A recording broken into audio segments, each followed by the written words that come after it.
As jy aan jouself twyfel, gaan jy jouself uit die lewe praat wat jy verdien.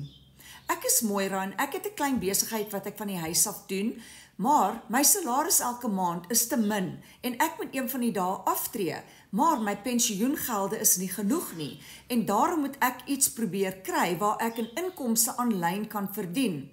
Ek het 'n program gevind wat beginnersvriendelik is en dit het my hele lewe verander.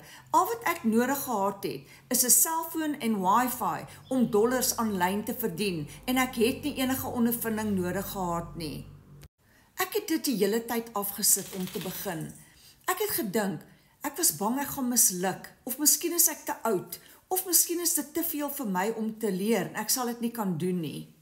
Maar ek het geweet my pensioen is nie genoeg nie en ek het geweet ek moet iets doen. Toe het ek daai eerste stap geneem en ek het begin met die program. Ek het geen followers gehad nie en ek het geen ondervinding gehad nie. Maar soveel deure het oopgemaak wat ek nie eens van geweet het nie. Dink net hoe voel dit as jou twyfel verander in sekerheid. Wanneer jy wakker word in die oggend, weet jy jy's besig om iets te bou wat groei tot wanneer jy rus. Ek is nou nie meer onseker oor my aftrede nie. Ek verdien nou 'n inkomste wat vir my keuse, vryheid en gemoedsrus gee. Hou op twyfel en begin doen.